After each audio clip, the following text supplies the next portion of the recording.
We have been traveling the rich fertile lands of Kenya, far and wide, across the highlands and lowlands of this beautiful country, talking to farmers wherever we go. We want to give them the help and knowledge they need to improve their farming methods, increase their income, and turn around their farms into good business for the future. Join us and our experts on this journey and share their families' experiences as they make the changes. Karibu to Shamba Shape-Up Safari.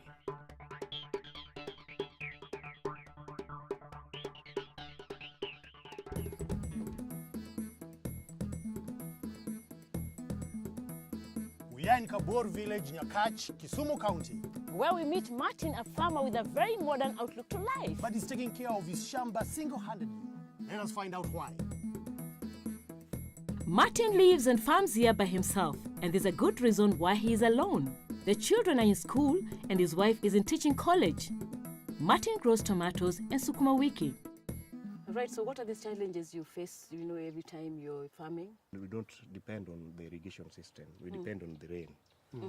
And in between, the drought can just come naturally and then we get them burnt. And for how long have you been farming? 5 years. 5 years farming? Yes. And the production has not been good? Has not been good. Martin, what else do you have? Sometimes back, I was keeping chicken here. Just recently, about 3 months ago, the ones I had here were attacked by some disease suspected to be some Newcastle, something like that. You suspected? Yes. Okay. Yeah, since I'm not a technocrat in the field, so I just suspect so.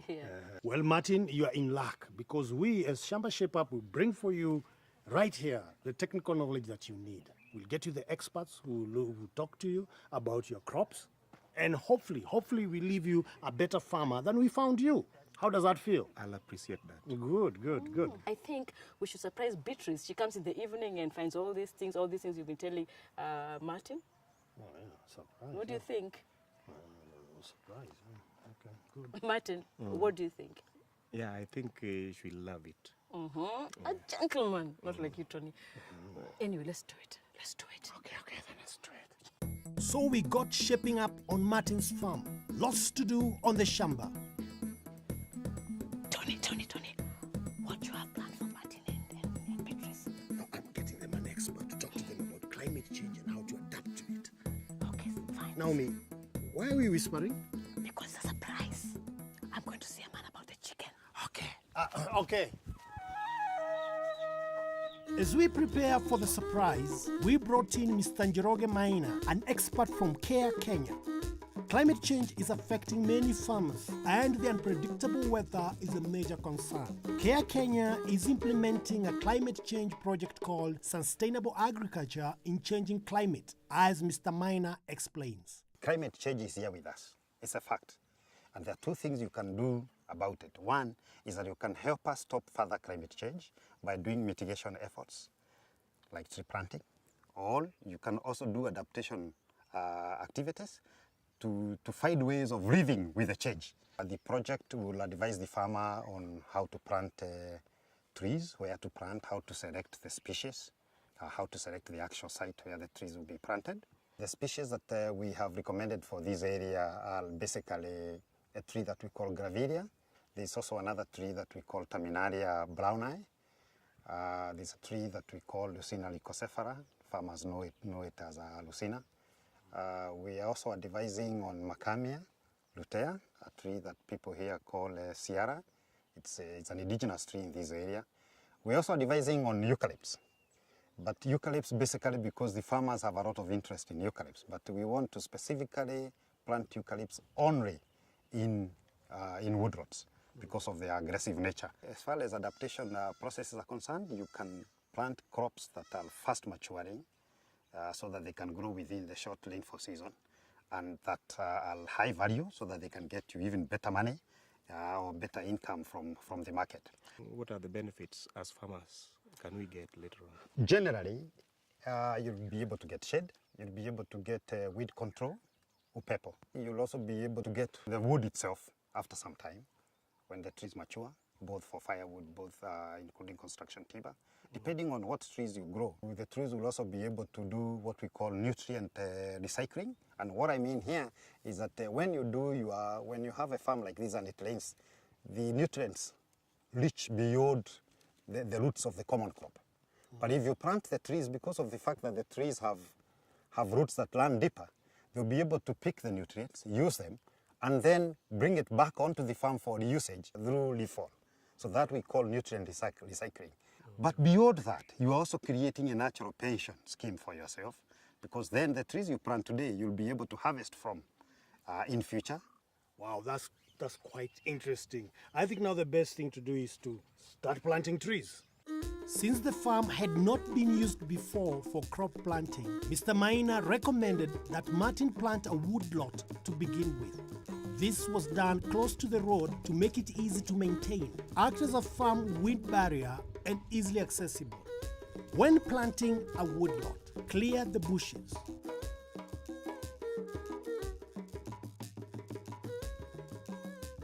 Make and mark out measurements of 2.5 by 2.5 meters.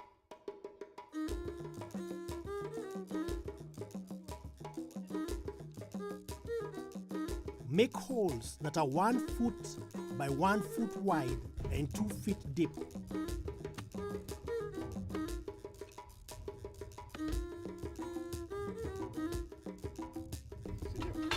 Mix in manure with the topsoil.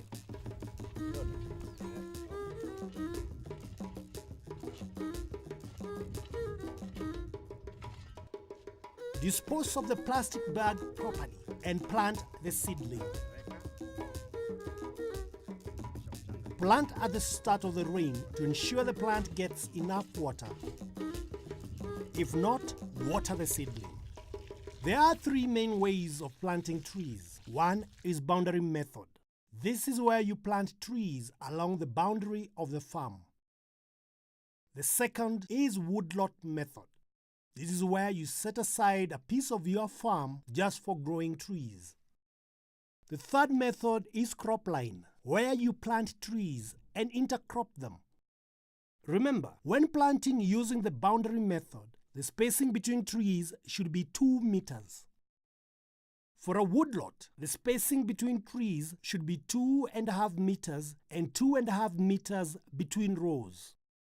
When planting using cropline method, trees should be planted 5 meters apart. This is to prevent too much shading of the crops. The best time to plant trees is on the onset of the rains. Prepare the holes well in advance to give the trees the longest possible period to receive rain. Care Kenya has been working with many farmers, especially on tree planting. One such farmer is Clementina. She is a good example of how a farmer should plant and maintain trees. We take Martin there to her farm to observe and learn more. Clementina, this looks very, very nice. How long have you been planting trees? Miaka mitatu. Mr. Maina, what did she do right? Because this looks so nice. Management. Management requires that on the first 1 or 2 years, you plant a crop in the woodlot, so that the crop helps you manage the trees. Also, the produce you get from the crop compensates the cost of labor and cost of other inputs that you have done. So basically, you're starting to make money. Then after some time, you start on the pruning. But the key thing is that you know when the trees are due for pruning, when the branches start interlocking. As soon as that happens, it's a sign that the pruning is due. So Martin, looking at Clementine's woodlot, do you think you can measure up? Yeah, this is nice, and I think I'm going to compete this lady. You're going to compete with her? Yeah. That's very encouraging. When pruning, use a pruning saw. If not, a sharp panga will do. Start with the lowest branches. Cut from below the branch and then from above. Cut close to the back so that the back can grow over and heal the cut. Do not leave stumps of the branch, as this will lower the quality of the wood. Do not over prune. Leave enough branches for the tree to make its food.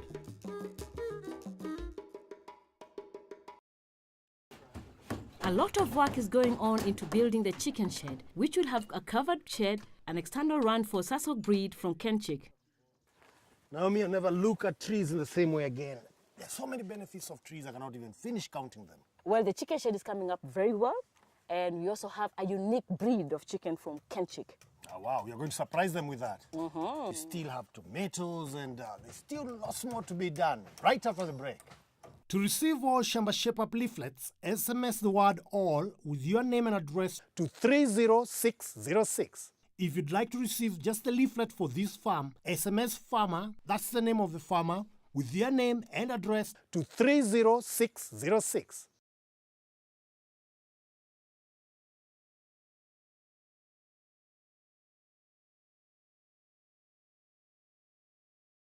While we have been away, a lot of shaping up has taken place. Let's see how Beatrice's surprise is coming up. But we need to hurry before Beatrice gets here. We are still here in Nyakach, Kisumu County, meeting with Martin, who is learning a lot about planting of trees and a whole lot more. Martin has a seed nursery for his tomatoes. His tomatoes have not been doing very well. He needs to know more about the whole process. Isaac from Syngenta is here to offer him technical and expert advice. So Isaac, this is where Martin has put his nursery. Yeah. And looking at it, what do you think? Okay, the dimensions of the nursery, I can say there is a problem there, because normally nursery is 1 meter by the convenient length, depending on the amount of seeds a farmer has. Like this one here, this one is supposed to be 1 meter, and then the length is supposed to be a bit long enough to accommodate the seeds the farmer has. When you make something small, you crowd the seeds there, and then plants will grow while competing. Number 2 problem I can see here is the insect and pest control. If you can look at the collards here, Right. you will see we have insect bites. When you see some holes on the leaves like this, that means there are insects. The way he's saying, there is an aphid here, there is a thrip here, and other insects. Right. So we need to do proper disease and pest control for us to get a better crop. Normally when seedlings are young, they are normally affected by a disease called dumping off. Dumping off is a disease of young plants, the seedlings, and it is normally controlled through spraying. And the best chemical you would have used ever, Martin, was Ridomil. Ridomil controls the dumping off. As I showed you, the seedlings which were being fed on by pests, we use Actara to control the pests. So if you spray your nursery with these 2 chemicals, Actara and Ridomil, you will have taken care of the pests and the diseases affecting the nursery. Remember, if you leave diseases and pests to affect your nursery, you will end up losing 100% of the nursery. So is there a variety that you can recommend that's very, very productive? We have a variety called Kilele F1. Kilele F1 is a variety of tomatoes which can do very well in the fields or in the open air. This tomato doesn't require staking and it has higher yields. This Kilele F1 has a longer harvesting period. You can harvest this tomato up to 4 months. Other varieties can be harvested for one or two months. When preparing a nursery for planting tomatoes, clear the land.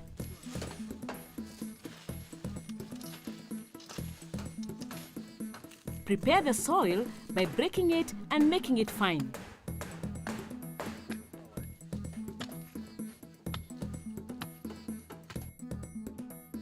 Make the beds 1 meter in width and make the length according to the amount of seed you have.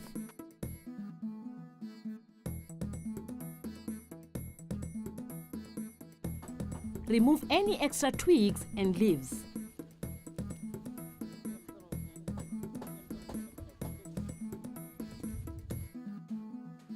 Add well-decomposed manure and mix in with the soil.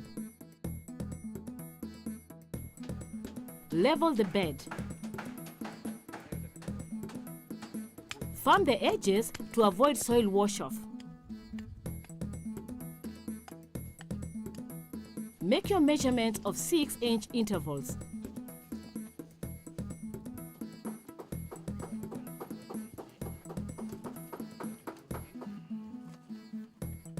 Make the furrows with a stick.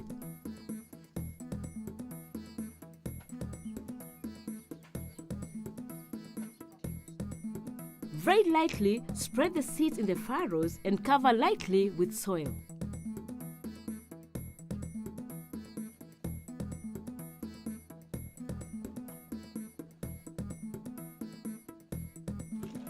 Wearing protective clothing, mix the Ridomil and Actara in 20 liters of water.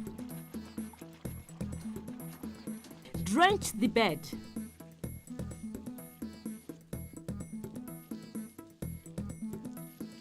Mulch lightly with dry grass and remove mulch after 3 days.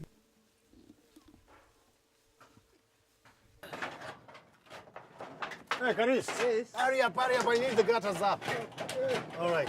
With unpredictable weather, it's very important to harvest rainwater. The chicken shed is complete and the chicks are being introduced into their new home. Dr. Dennis from Kenchick has a word of advice about the new breed and vaccination. What makes this breed a special breed? Okay, this is a special breed because, first of all, can be raised just like the Kenyejis. Yeah.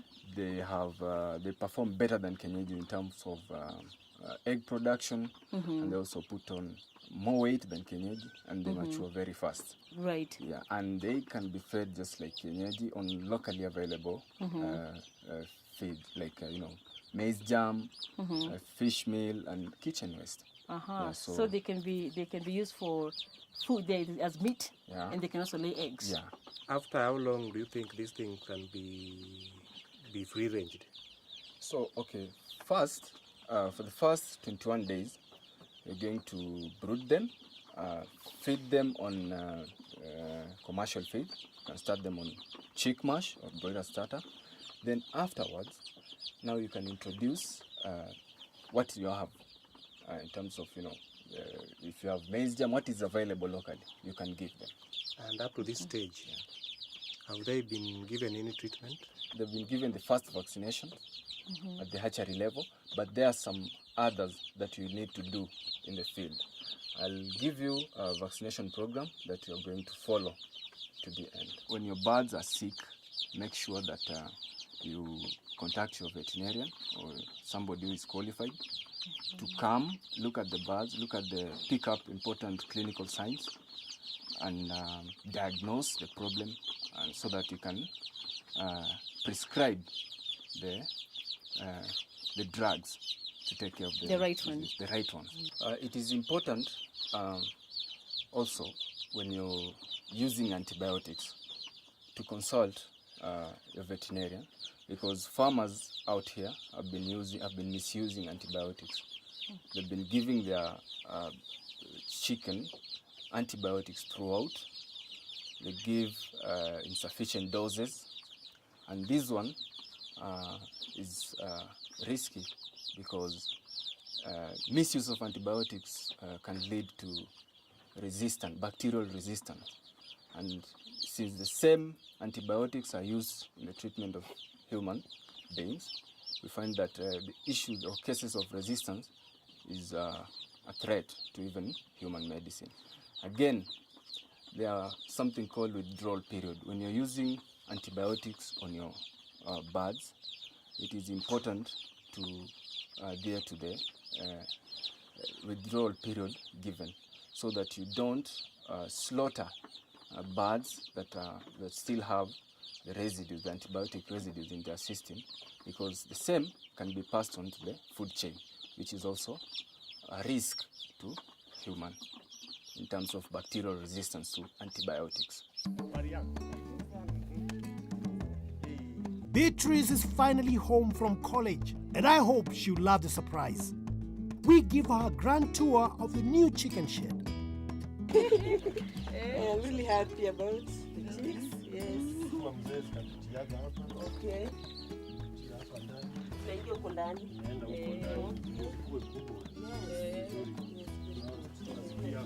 Beatrice, now tell me, did you like your surprise?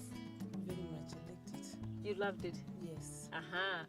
Now I noticed in your kitchen you have the 3 stones. Yes. Yeah. Yes. So how is cooking with the 3 stones? When using 3 stones when cooking, I find it very difficult because it produces a lot of smoke, and with the smoke you suffocate. Yes, and even this, your eyes, they spoil the eyes. So I find it very difficult. Right. Yes. So now here's a solution. This is Jikopoa.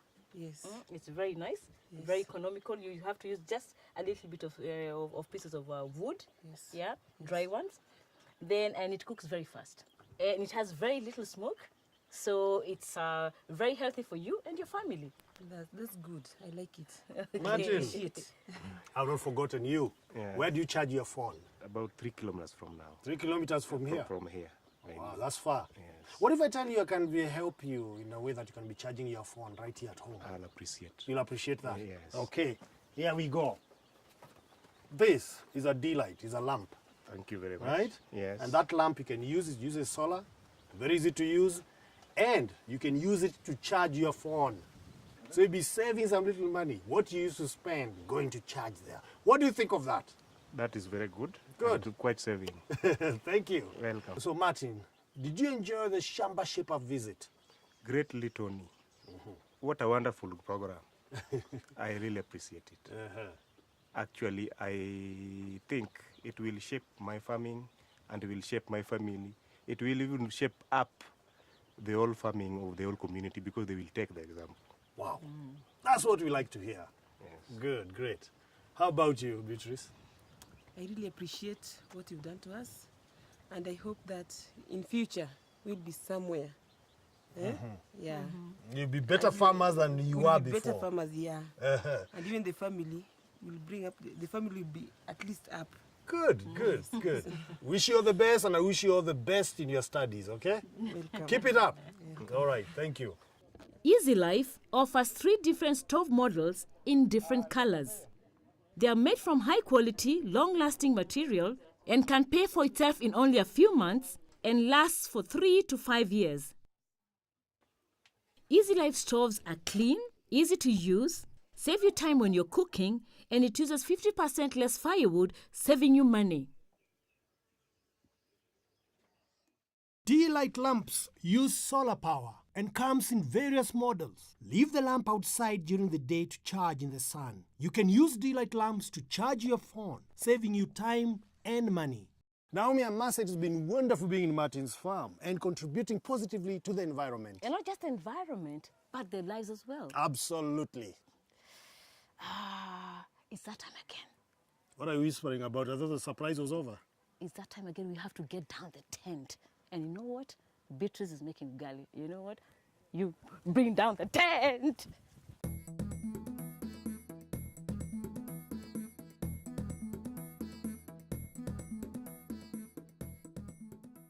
To receive all Shamba Shape-Up leaflets, SMS the word ALL with your name and address to 30606. If you'd like to receive just the leaflet for this farm, SMS farmer, that's the name of the farmer, with your name and address to 30606. Shamba Shape-Up is forming a potato farmer group to get more information on good seed, potatoes, and markets.